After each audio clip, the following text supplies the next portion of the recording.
कैसे हैं सभी लोग। एक जनरल सा topic, angular momentum in projectile motion. Ground to ground projection मैंने लिया है। पॉइंट ऑफ प्रोजेक्शन के रेस्पेक्ट में अपने को एंगुलर मोमेंटम एक्सप्लेन करना है अबाउट, मैंने क्या बोला, पॉइंट ऑफ प्रोजेक्शन। तो यहाँ से मैंने पॉइंट कंसिडर किया हुआ है। This is the point about which we have to define the angular momentum.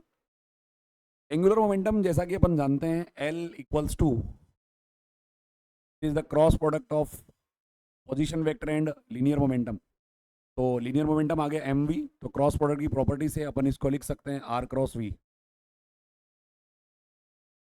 ठीक है, r यहाँ पर पोजीशन वेक्टर है जिस पॉइंट के रेस्पेक्ट में अपने को एंगुलर मोमेंटम डिफाइन करना है।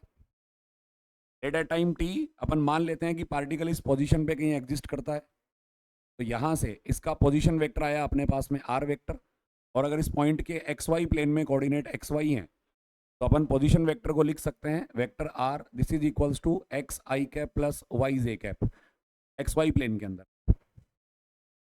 और इस पॉइंट p पे या किसी भी टाइम t पे मैं ये मान सकता हूं कि पार्टिकल की जो वेलोसिटी है वो टेंजेंशियल टू द कर्व, और इसको अपन ने मान लिया दिस इज v वेक्टर।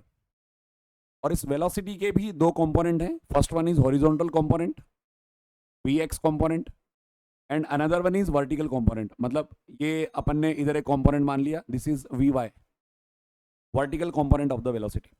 और ऐसे ही अगर अपन वेलोसिटी वेक्टर को लिखना चाहें तो वेलोसिटी वेक्टर लिख सकते हैं this is equals to v x i cap plus v y j cap.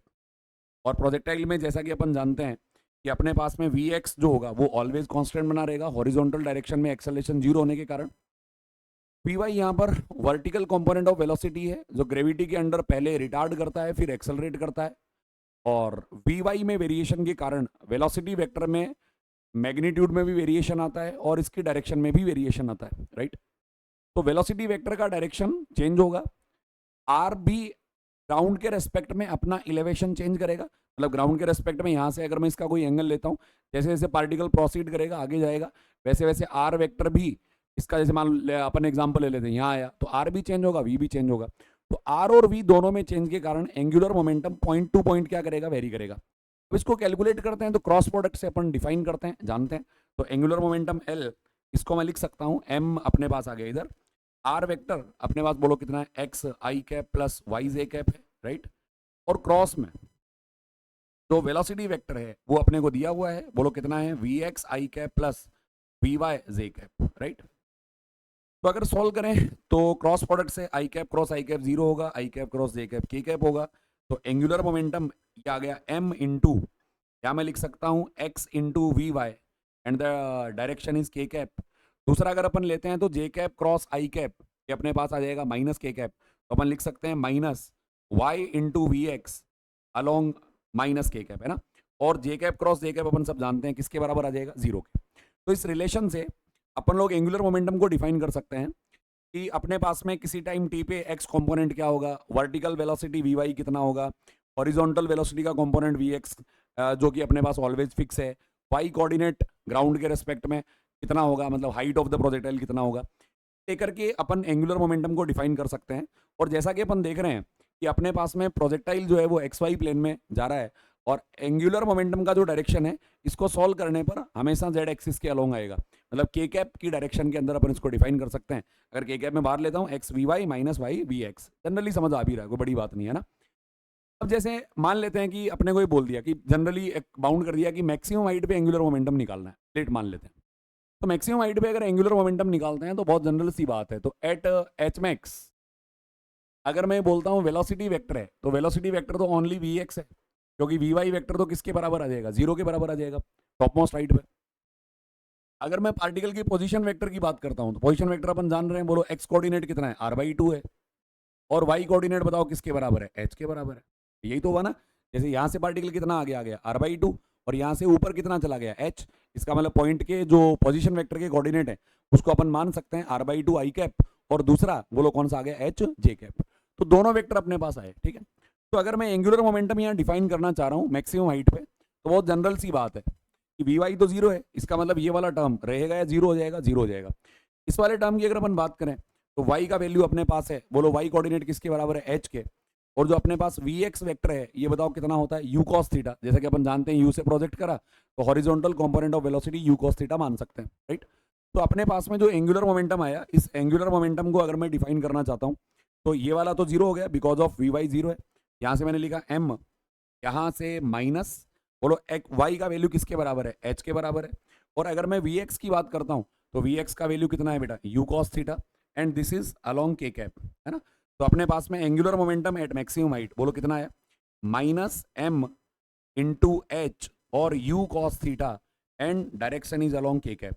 अब अगर इसको सॉल्व करना है तो एच का जनरल रिलेशन अपन जानते हैं, बोलो कितना होता है, you square sine square theta by 2g के बराबर होता है, और यू कॉस थीटा अपने पास में है।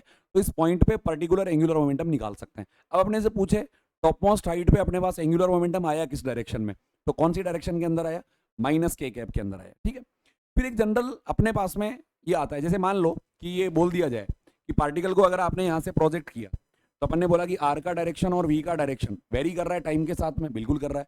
तो एंगुलर मोमेंटम का मैग्नीट्यूड वेरी करेगा, बिल्कुल वेरी करेगा। अब आपसे पूछ लिया जाए कि क्या ऐसी कोई कंडीशन पॉसिबल है जहां पर इस पार्टिकल का एंगुलर मोमेंटम इस प्रोजेक्शन पॉइंट के रेस्पेक्ट में जीरो हो जाए, मतलब यहाँ के रेस्पेक्ट में जीरो हो जाए। तो अपन इसको कैसे डिफाइन करेंगे, देखो ध्यान देना, एंगुलर मोमेंटम आपने लिखा तो एंगुलर मोमेंटम लिखा m into r cross v, इसके जीरो होने के क्या क्या चांसेस है। पहला तो अगर ये है कि पार्टिकल चले ही नहीं, ये पार्टिकल रेस्ट पे रहे, वी जीरो रहेगा तो एंगुलर मोमेंटम बनेगा ही नहीं। दूसरा मैं बोलता हूं कि आर और वी दोनों पैरेलल आ जाएं, मतलब दोनों की डायरेक्शन सेम हो, डायरेक्शन सेम होगा तो आर वी का क्रॉस प्रोडक्ट कितना आ जाएगा, जीरो आ जाएगा, आर वी साइन थीटा। अगर यहाँ मैं बोलता हूँ दोनों एंटी पैरेलल हो, एंटी पैरेलल होंगे तो आर क्रॉस वी बोलो किसके बराबर आएगा, जीरो के बराबर, 180 है। या फिर मैं बोलता हूँ कि आर ही जीरो हो, मतलब position of the particle he zero हो, तो भी अपन ये मान सकते हैं कि इसका एंगुलर मोमेंटम कितना होगा, जीरो होगा। तो एक बात समझे ध्यान से, यहाँ से पार्टिकल के प्रोजेक्ट होने के बाद, यहाँ से प्रोजेक्ट करने के बाद ऐसी कोई कंडीशन नहीं बनेगी यहाँ से लेकर के यहाँ तक पार्टिकल कहीं रेस्ट पे आ जाए, ऐसा कभी पॉसिबल नहीं होगा। ये तो थ्रू आउट द प्रोजेक्टाइल इसका एक पर्टिकुलर वेलोसिटी बना रहेगा, बोलो क्लियर। अच्छा, कभी भी ऐसा नहीं होगा आर पैरेलल टू वी आ जाए या R anti parallel to V आ जाए, ऐसा भी पॉसिबल नहीं है। इसका मतलब केवल और केवल एक ही कंडीशन पॉसिबल है, जब ये पार्टिकल को यहां से प्रोजेक्ट करा जा रहा था, at the instant of projection its r equals to zero with respect to point of projection. मतलब जहां से इसको प्रोजेक्ट किया आपने उसका आर किसके बराबर है, जीरो के। कब जीरो है, जब अपन उसको प्रोजेक्ट कर रहे हैं at the instant of projection, eight the time of projection, वहां पर आर का वैल्यू जीरो है। इसका मतलब एंगुलर मोमेंटम केवल एक ही पॉइंट पे जीरो बन सकता है, जब उस समय पर इस पार्टिकल को क्या किया जा रहा है, प्रोजेक्ट करा जा रहा है, जब इस पार्टिकल को यहां से फेंका जा रहा है। बाकी कहीं भी किसी भी पॉइंट पे थ्रू आउट द मोशन ऐसा पॉसिबल नहीं होगा if we are calculating the angular momentum with respect to the point of projection, right. तो अपन ये बोल सकते हैं कि बात समझे ध्यान से, L is equals to zero about point of projection. अगर L का वैल्यू जीरो लेना है तो ये बताओ कब पॉसिबल है, about the point of projection. मैं बोल सकता हूं at t equals to zero, मतलब जब अपन टाइम का वैल्यू जीरो लेते हैं, at the time of projection लेते हैं, तो इस रेफरेंस में या प्रोजेक्शन पॉइंट के रेस्पेक्ट में आर का वैल्यू जो अपने पास आ रहा है वो जीरो के बराबर आ रहा है। और आर अगर जीरो आएगा तो अपन ये मान सकते हैं angular momentum of the projectile भी कितना होगा, जीरो होगा। ओके, आई थिंक समझ आया होगा। Okay, thank you so much.